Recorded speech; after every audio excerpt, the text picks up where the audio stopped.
అతి పరిశుద్ధ నామానికి మహిమ ఘనత ప్రభావం కలిగింది గాక. మరొక అద్భుతమైన సాక్ష్యంతో మీ ముందు రావడానికి దేవుడు నాకు చూసిన కృపను బట్టి దేవుడు ఎంతగానో వందనాలు చెల్లిస్తూ ఉన్నాను.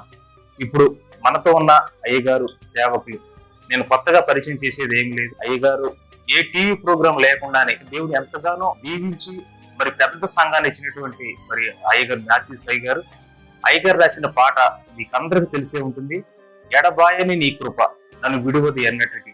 ఆ పాట రాయడానికి అయ్యగారికి వచ్చినటువంటి మరి ఆత్మ ప్రేరేపణ కానీ, జీవితంలో వచ్చినటువంటి ఆత్మీయ పోరాటాల గురించి మనం తెలుసుకోవడానికి ఇక్కడికి వచ్చాము.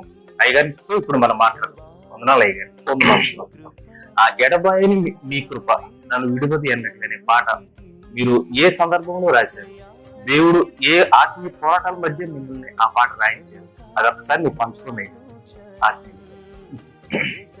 క్రీస్తునందు దేవుని పిల్లలకు మీ అందరికీ కృపా మినిస్ట్రీస్ గుంటూరు తరపున నా నిండు హృదయపూర్వకమైన వందనాలండి.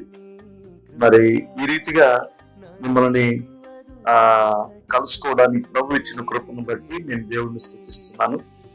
వాస్తవంగా నేను ఇలాంటి ఈ ఇంటర్వ్యూలకు కాస్త దూరంగానే ఉంటాను. బ్రదర్ బలవంతం చేశాను.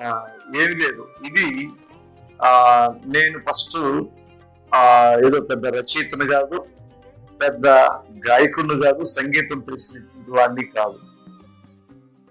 దేవుడు నాకు ఇచ్చినటువంటి అనుభవాల్లో నుండి కొన్ని పాటలు రాయడం జరిగింది. ఈ ఒక్క పాటే కాదు. కాకపోతే ఈ పాటలు సిడి రూపంలో మేము చేసి మా సంఘ బిడ్డలు పాడుకోవడానికి, ఇతర క్రైస్తవ బిడ్డలు పాడుకోవడానికి ఏదో మా మట్టుకు మేము కొంచెంలో చేయడం జరిగింది. అది ఈ రోజున మరి మన రాష్ట్రంలో తెలుగు ప్రజలందరూ కొంతవరకు పాడుకొని సంఘాల్లో ఆధ్యాత్మికంగా బలపడడానికి ఉపయోగపడుతుంది అంటే ఆ మహోన్నతుని కృప. అయితే ఈ ఎడబాయని నీ కృప అనేటువంటిది 2017లో ఈ పాట నేను రాయడం జరిగింది. ఏమిటి ఆ పాటలో ఉన్నటువంటి భావన మీ అందరికి తెలిసినటువంటిదే, మీరందరూ వింటున్నారు. నా నిండు హృదయపూర్వకమైన వందనాలు. అది కొత్తగా చెప్పేది ఏమి లేదు, కానీ ప్రతి సేవకుల్లో ఇంచుమించుగా ఈ అనుభవాలు ఉంటాయని నేను నమ్ముతాను. నా జీవితంలో నేను ఒక హైందవ కుటుంబం నుంచి రక్షింపబడ్డాను. మరి కృష్ణా జిల్లా కేతనకొండ అనే గ్రామం. మా బంధువుల్లో రక్త సంబంధుల్లో ఎవరు ప్రభు నమ్ముకున్నటువంటి వారు లేరు. క్రీస్తుని ఎరిగిన మొట్టమొదటి కుటుంబం నా తల్లిదండ్రులు, తర్వాత మేము, నా తమ్ముళ్ళు, నా కుటుంబ సభ్యులు. ప్రభువును నమ్ముకొని విశ్వాసిగా ఉన్నంత కాలం చాలా ప్రశాంతంగానే ఉంది. కానీ సేవలోకి వచ్చిన తర్వాత ఇక పలు విధాలైన పోరాటాలు. ఒకరోజు నేను వాస్తవంగా నా హృదయంలో పుట్టే ప్రతి పాట కూడా నేను నా ప్రార్థనా గదిలోనో లేదంటే నేను కృతజ్ఞతతో నింపబడినప్పుడు అప్పుడప్పుడు నేను ఆ రాగాలు ఆలాపనలు వచ్చినప్పుడే దాన్ని పేపర్లు వెంటనే రాసుకొని దాన్ని ఆ సంగీతం తెలిసినటువంటి వారికి చూపిస్తే, ముఖ్యంగా ఇక్కడ దయాబాబు అని ఒక ఆయన ఉన్నారు, ఆయన చూపిస్తే పాస్టర్ గారు ఇది కరెక్ట్ గానే ఉంది అని చెప్తే ఆ తర్వాత కిష్టఫర్ గారి దగ్గర చేపిస్తాము. ఇది జరిగే సంగతి. అయితే ఇలాంటప్పుడు ఒకరోజు నేను బాగా దుఃఖం, అంటే ఏదో తెలీదు, అది నేను ఫస్ట్ రాసిన చరణం ఏంటంటే, నీ సేవలో ఎదురైన, ఇంకంతే. ఈ పల్లవి తర్వాత ఆ శరణం రాశాను. అది 1 గంట 2 గంటలో పాడుకున్నాను. నేను నేను పెట్టుకున్న ఆ తాళమో దానికి ఇంకా ఏదన్నా ఉండొచ్చు, నేనే పాడుకుంటాను.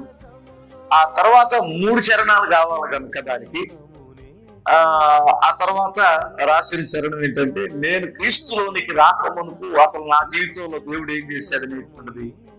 అదే మొట్టమొదటి చరణం. ఆ చరణం నేను పొలం వేసి అప్పులైనప్పుడు మా అమ్మగారు కాస్త వీడు ఇంట్లో దరిద్రం తీసుకొచ్చి పెట్టాడు, వీడు దరిద్రుడు అని చెప్పినప్పుడు చనిపోవాలనుకున్నాను నేను. ఆ రోజు సెకండ్ షో సినిమాకి వెళ్ళి వచ్చి మనుదాకి చనిపోదాం అనుకున్నాను. అలాగే సినిమాకి వెళ్ళి వచ్చి చనిపోదాం అనుకున్న టైంలో ఆ టైంలో ఆ మందులు తీస్తే శబ్దమయ్యి మా అమ్మ గాని మా నాన్నగాని లేస్తారని పొద్దున్నే చేనికి వెళ్ళి మందు తాగి చనిపోదాం అనుకున్నాను.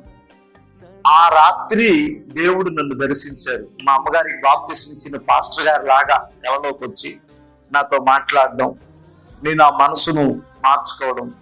ఆ తర్వాత ప్రార్థన చేసే వారి దగ్గరికి వెళ్తే వారు ఈ దర్శనం యొక్క అర్థం చెప్పడం. నేను అప్పటి నుండి దేవుడు నన్ను ఇంతగా ప్రేమిస్తున్నాడని నా పాత బ్రతుకుని, సినిమాలో ఇంకా పాపిష్టి బ్రతుకుని విడిచిపెట్టేసి యేసుక్రీస్తుని నమ్ముకున్నాను. అప్పుడు కదా నేను నా జీవితమే వ్యర్థం అనుకున్నాను, అయితే నా కష్టాల కడలని దాటించాడని ఆ చరణం రాయడం జరిగింది.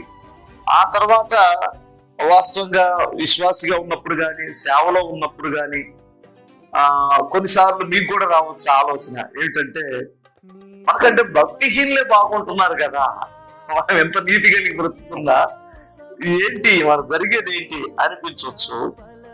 కానీ నాకు వచ్చిన ఆలోచనకి 73వ కీర్తనలో నాకు ఆన్సర్ దొరికింది. దాన్ని ఆధారం చేసుకొని రాసిన చరణం 2వ చరణం. ఆ 3వ చరణం నీ సేవలో ఎదురైన ఎన్నో సమస్యలలో అనేటువంటి చరణం. అది నా బ్రతుకులో ఎదురైన, సేవలో ఎదుర్కొన్నటువంటి సమస్యలు, ఆర్థికపరమైన సమస్యలు కావచ్చు, నిందలు కావచ్చు, నిరుత్సాహం ఎక్కువగా వెంబడించింది. నేను ఈ సేవ చేయడం నా వల్ల కాదు, ఎందుకంటే పైపించి నాకు చదువు లేదు, దాంతో నేను సేవ చేయలేను అనేటువంటి వేధింపులు నా మనసులో వేధిస్తూ ఉండేది. అలాంటప్పుడు నేను వాక్యమే నన్ను బలపరిచింది. ఎందుకంటే ప్రభువుకి ఎదురైన శోధనలో మనకి కనీసం ఒక గోరంత కూడా మనం ఎదుర్కోవట్లా, ఆయన ఎదుర్కొన్నట్టు. అందుకనే మనకి మాదిరి ఎవరంటే మన ప్రభు అయిన యేసుక్రీస్తే. ఆయనలో నుండి ప్రేమించడం నేర్చుకోగలం, ఆయనలో నుంచి ఓర్చుకోవడం నేర్చుకోగలం, ఆయనలో నుండి తగ్గింపును నేర్చుకోగలం, ఆయనలో నుండి త్యాగం చేయడం నేర్చుకోగలం, ఆయనలో నుండి ఏదైనా నేర్చుకోగలం. కానీ మన వైపు మనం చూస్తే మాత్రం మనం ఒకటి కృంగిపోతాం, 2 గర్విష్ఠులు అవుతాం. క్రీస్తు వైపు చూసినప్పుడు మన ప్రయాణం కరెక్ట్గా జరిగిద్దనే ఉద్దేశంతో నేను ఆ పాట రాసుకొని ఓదార్పు నొందాను. ఇది ఎంతమందిని ఓదార్చిందనే సంగతి అసలు నాకు తెలియదు. ఫస్ట్ వాస్తవంగా ఈ పాట ఇంతమందిలోకి వెళ్ళిద్దని కానీ, ఇది అందరికీ ఉపయోగపడిద్దని కానీ ఫస్ట్ నాకు తెలియదు. అది నా అనుభవంలో నుండి నేను ఆదరించబడ్డ పాట. అదే మరి ప్రభు దాన్ని అభిషేకించారని నేను నమ్ముతున్నాను. ఈ పాట చూసి బలపడుతున్న నీకును, మరి ముఖ్యంగా ఈ ఛానల్ తమ్ముడు ల్యాంప్ మినిస్ట్రీస్ అనేటువంటి ఈ సహవాసం యూట్యూబ్ ఛానల్ ద్వారా మంచి మంచి సాక్ష్యాలు అందిస్తున్న మా ప్రియ తమ్ముడికి, వారి కుటుంబానికి నా నిండు శుభాలు, వందనాలు తెలియజేస్తున్నాను.